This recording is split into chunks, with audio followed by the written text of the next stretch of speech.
দিয়েছি তো রক্ত, এ রক্তের বন্যায় নারে তাকবীর। হে দিল্লি না ঢাকা, গোলামি না আজাদি, ক্ষমতা না জনতা, এই আপোষ না সংগ্রাম। আমার ভাই কবরে, আরে খুনি কেন বাহিরে? ইনকিলাব ইনকিলাব, জিন্দাবাদ জিন্দাবাদ। এ দিয়েছি তো রক্ত, এ রক্তের বন্যায় নারে তাকবীর। আপনাদের আওয়াজ প্রমাণ করলো কোন বিড়ালের বাচ্চা বসে নেই, আমার সামনে সব সিংহ পুরুষগুলো আজকে বসে আছে।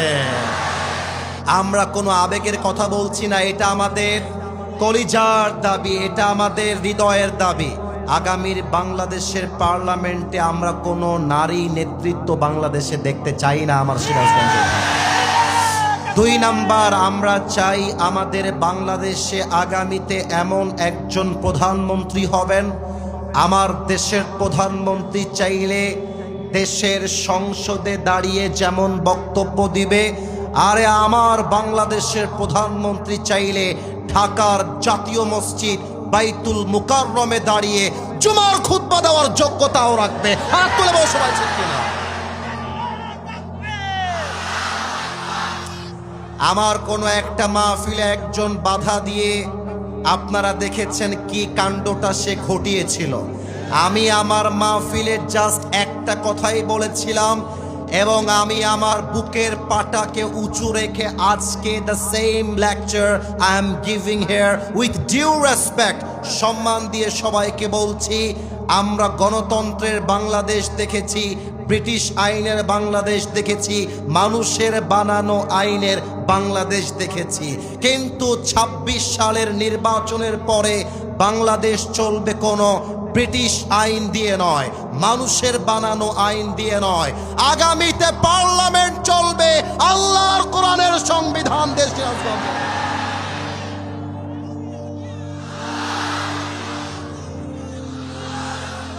আমাদের শহীদ ওসমান হাদি আমাদেরকে শিখিয়ে দিয়েছে, বাঁচতে হলে বিড়ালের মতো 500 বছর বেঁচে থাকার কোনো দাম নাই, আরে বাঁচতে হলে সিংহের মতো 1 ঘন্টা গর্জন দিয়ে আমরা বাঁচতে চাই।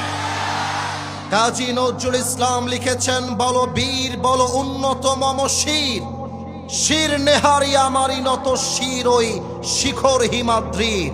বলো বীর বলো মহাবিশ্বের মহাকাশ ফাড়ি, চন্দ্র সূর্য গ্রহ তারা ছাড়ি, ভুলক দুলক গোলক ভেদিয়া খোদার আসন আরশ ছেদিয়া উঠিয়াছে চির বিস্ময়।